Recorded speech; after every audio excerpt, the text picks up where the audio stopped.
Bonjour à toutes et à tous. Je voulais rapidement revenir sur un audio par rapport aux flammes jumelles parce qu'en fait, je vois que vous avez beaucoup réagi vis-à-vis de ces vidéos et on m'a posé beaucoup de questions. Euh, donc du coup, voilà, je voulais revenir un petit peu sur ce sujet des flammes jumelles, vous dire voilà, euh, vous raconter un peu plus précisément quel est le rôle pour moi des deux énergies yin et yang, comment je vois la relation et les étapes, parce que vous avez été nombreux aussi à me questionner par rapport à la phase 3 dont j'ai parlé. Donc du coup, voilà, je vais faire un petit récapitulatif, pardon, excusez-moi, de ma compréhension à moi de cette relation si particulière qu'est la flamme jumelle. Donc en fait, pour commencer, euh, les flammes jumelles, tout simplement, c'est une âme qui a été scindée en deux. Et donc, on habite chacun un corps. On est pour moi deux demi-âmes, en fait. Et donc, il y a une demi-âme qui va développer une personnalité cérébrale tournée vers son intériorité, son psychisme, sa spiritualité. Et elle, cette demi-âme, elle veut être complètement une bonne personne en elle-même. Et ce sera le chaser, l'énergie yin. Et l'autre petite demi-âme, elle va développer une personnalité rationnelle, tournée vers l'extérieur, sur l'écoute constante des autres. Parce que elle veut être complètement une bonne personne avec tout le monde. Et ce sera le runner, le yang. Du coup, en fait, le problème, c'est que comme on est tous les deux demi-âmes, eh ben, il va falloir combler l'autre partie qui nous manque, ce vide. Et comment on va le combler? Et bien chacun à notre manière en fait, tout simplement.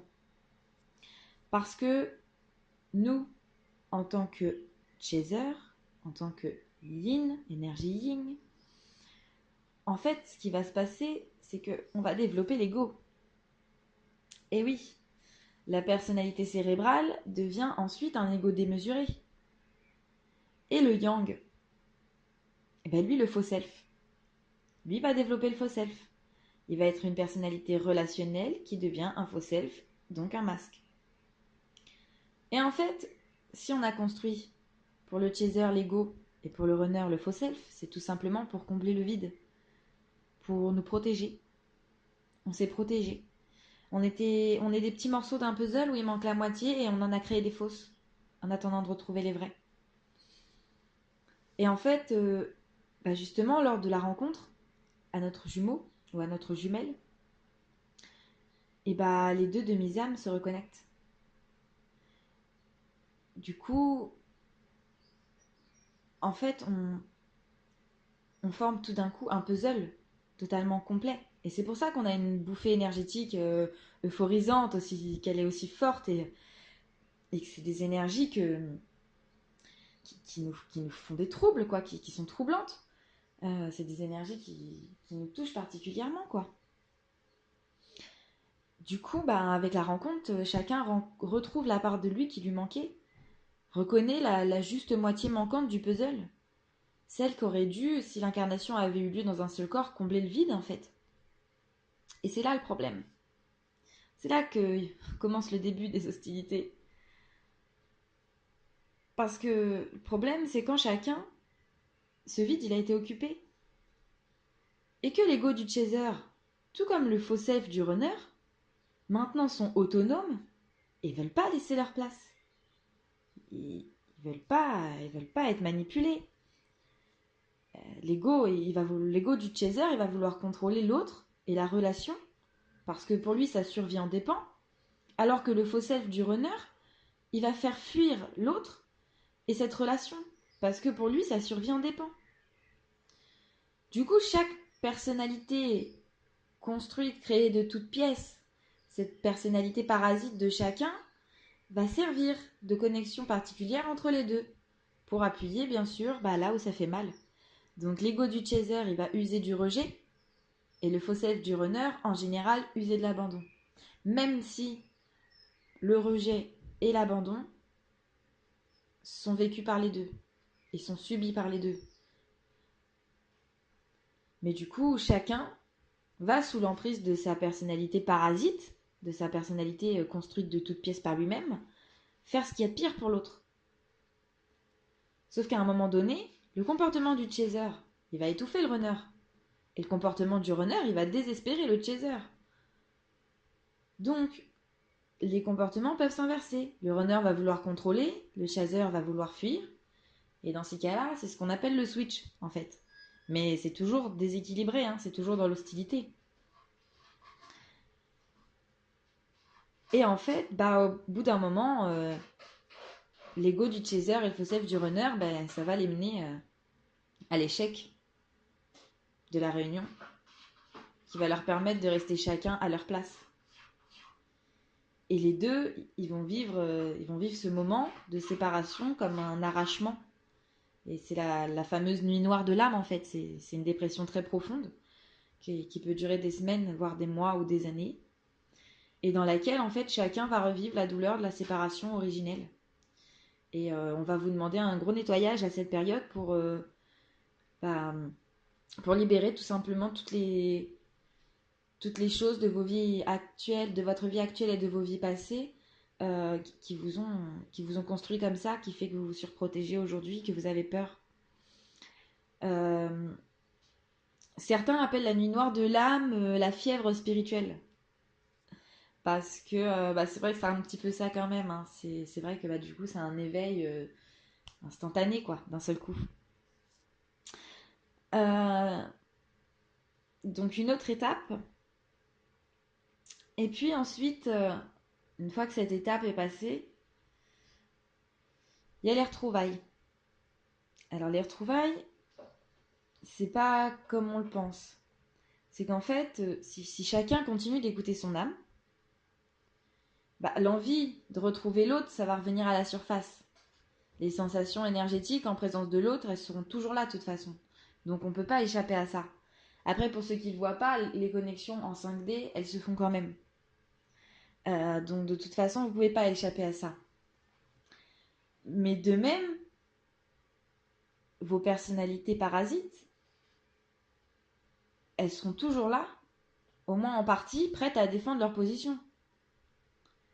Parce qu'elles connaissent les points faibles de l'autre, et ça peut mener à une nouvelle séparation, pour certains. Moi, ça n'a pas été mon cas, puisqu'il n'y a pas eu de retrouvailles réellement, quoi. Et puis ensuite, il s'agit de sortir du cercle vicieux. C'est le début de la phase 3, pour moi. Ça veut dire qu'il faut prendre conscience des mécanismes qu'on a. Déjà, c'est un très grand pas de se rendre compte qu'on a des mécanismes qui ne sont pas bons pour nous, qu'on adopte face à l'autre. Mais en prendre conscience, c'est bien. Les déjouer au quotidien, c'est mieux. Et c'est là, en fait, que la vigilance, elle s'impose dans notre communication à l'autre. Parce que le chaser, il devra, avant de s'exprimer, se demander si ce qu'il va dire, ça vient pas de son ego. Et si ça vient de son ego, va falloir le jeter à la poubelle. Et pas le dire au runner. De même que le runner, lui, il devra, avant de s'exprimer, se demander si ce qu'il va dire ne vient pas de son faux self. Et si c'est le cas, envoyer ses propos à la poubelle plutôt qu'à son chaser. Oui, c'est un exercice difficile. Parce que l'ego comme le faux self, ils sont habiles à déjouer notre vigilance. Mais si vous faites ça avec bienveillance, si vous comprenez à ce stade de la progression que l'autre, il est juste en chemin vers sa perfection, et que vous aussi, et qu'il ne cherche pas à vous blesser, vous ne chercherez pas non plus. Et vous allez faire plus attention. Donc si le chaser, il voit que ce qu'il reçoit de son runner, ça provient de son faux self, et d'ailleurs c'est souvent assez clair parce que ça déclenche pour lui une souffrance de l'ego, et alors, il doit mettre ça à la poubelle. Parce qu'en aucun cas, ça concerne sa flamme jumelle, mais uniquement sa personnalité parasite. Ça vient appuyer là-dessus. De même que le runner, lui, s'il voit qu'il reçoit de son chaser quelque chose qui provient de l'ego, et c'est souvent assez clair puisque chez lui, ça provoque une souffrance du faux self, alors il doit symboliquement mettre ce qu'il reçoit à la poubelle. Parce que pareil, en aucun cas, ça concerne sa flamme jumelle, uniquement sa personnalité parasite. Mais à terme, cette stratégie, elle va affaiblir l'ego et elle va affaiblir le faux self.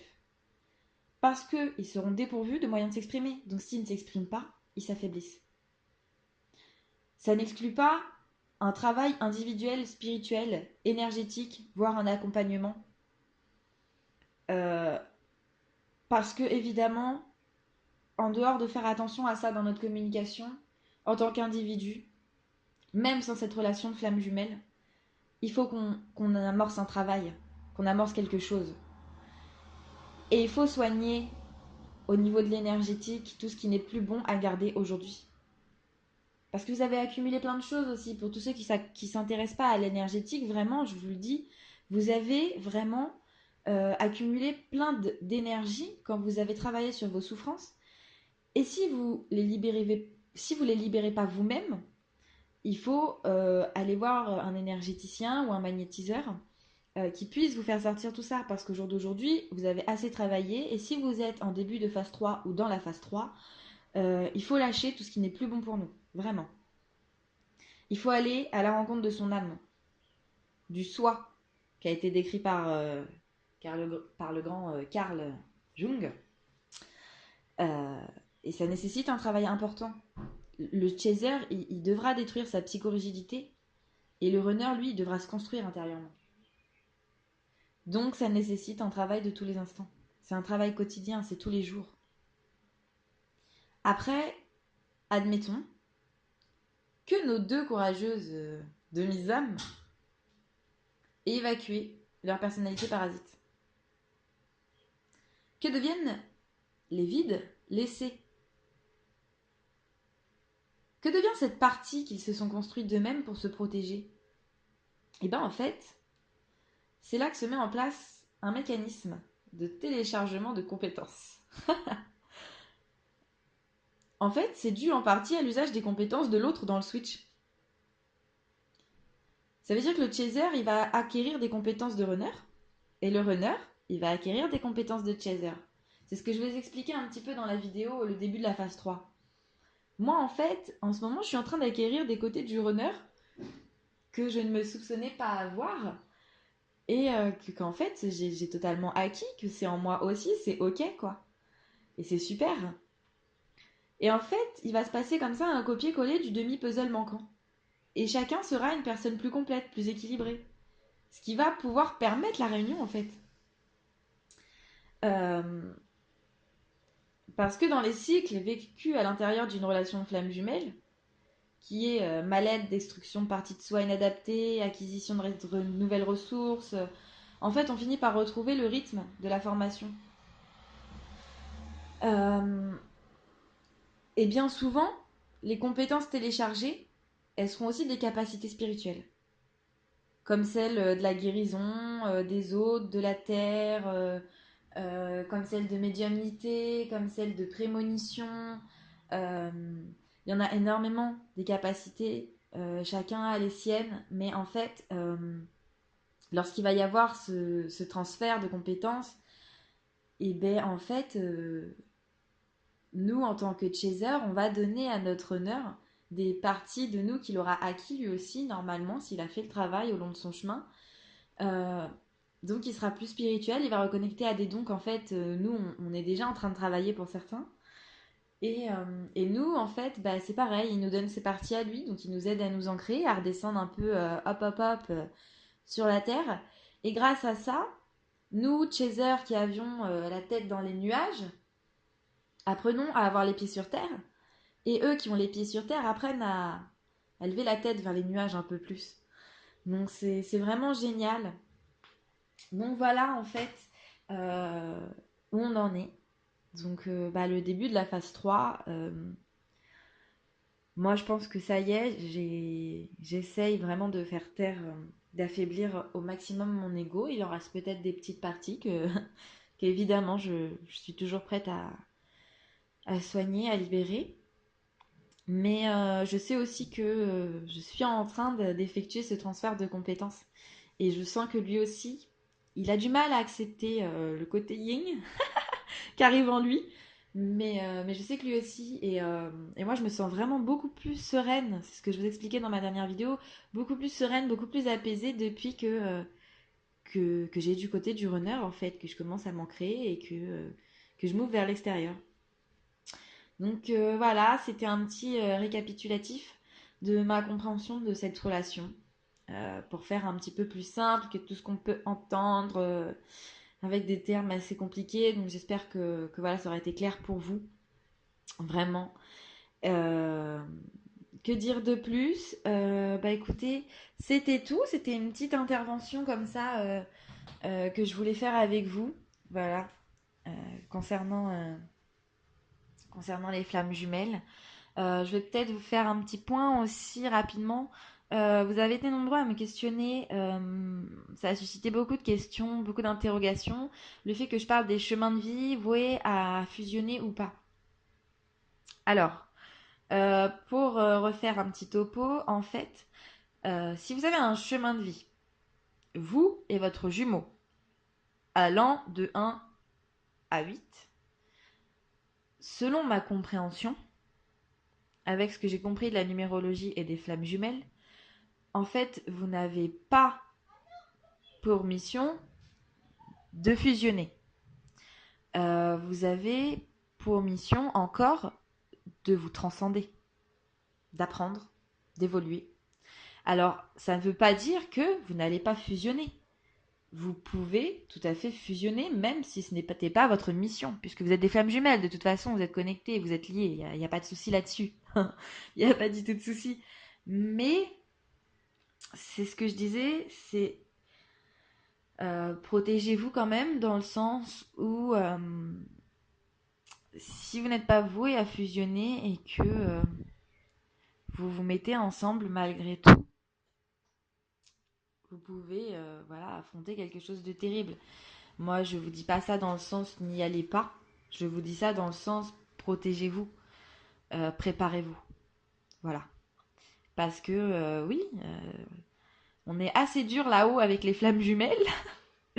On leur fait traverser des épreuves et des épreuves terribles. Et si elles n'ont pas pour but de fusionner et qu'elles décident de fusionner quand même dû à, à cet amour inconditionnel qu'elles se portent, qu'elles l'ignorent ou non, et ben voilà, il peut y avoir des conséquences tragiques. Ce que je souhaite à personne évidemment.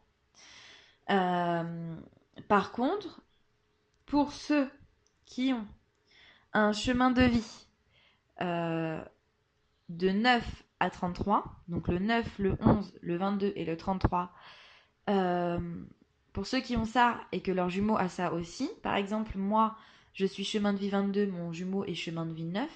Je connais quelqu'un qui a un chemin de vie 11 et son jumeau est chemin de vie 33. Ainsi de suite, voilà. Pour cela, oui, oui, oui, on va vous demander de fusionner, donc préparez-vous. C'est peut-être même un petit peu plus dur pour vous encore. Je dis pas que pour les autres c'est pas dur, hein, pas du tout. Mais c'est encore plus dur pour ceux qui ont pour but de fusionner parce qu'il faut vraiment libérer tout ce que nous on a déjà vécu de nos vies passées qui ont été tragiques toutes jusque-là, jusqu'à celle-ci en fait, où on va nous permettre enfin de, après maintes et maintes travail, voilà, venir à fusionner. Mais du coup, nous on a beaucoup plus de choses à libérer, c'est juste sur ce point de vue-là, voilà. Donc voilà, c'était juste pour un petit retour rapide sur ça. N'hésitez pas, si vous avez des questions, je vais vous remettre ma page Facebook. Je suis ouverte hein, au niveau des messages. Je suis tout le temps connectée en plus. Donc voilà, mon téléphone c'est aussi mon outil de travail, donc forcément je fais avec. Donc je suis tout le temps connectée, n'hésitez pas. N'hésitez pas si vous avez besoin d'enseignements pour une consultation, si vous avez besoin d'enseignements tout court par rapport à votre situation. Voilà, je suis ouverte. Donc je vous fais de gros bisous et je reviens très vite pour vous faire la vidéo que je voulais vous faire aussi par rapport à un tirage de cartes que je vais effectuer pour vous, une petite guidance, des conseils. Alors moi je suis pas trop le mensuel, le mois de mai, le mois de juin. J'aime pas trop les dates parce qu'il n'y a pas de date, il n'y a pas de temps dans une relation de flamme jumelle. Mais j'aime beaucoup les conseils. Donc la prochaine fois que je vais revenir par rapport aux flammes jumelles, ce sera pour une petite guidance, des petits conseils. Euh, et je penserais peut-être à faire un direct aussi pour avoir vos questions en direct pour ceux que ça dit. Surtout que pour l'instant, vous n'êtes pas nombreux encore à être abonnés sur ma chaîne. Donc on va dire youpi. J'aurai plus de temps pour vous répondre à vous tous. Voilà. En espérant quand même que vous partagez ma chaîne si elle vous plaît à ceux qui sont ouverts à ce sujet. Voilà. Si ça peut servir à tout le monde, et ben ça me sert à moi aussi. Je vous fais des gros bisous.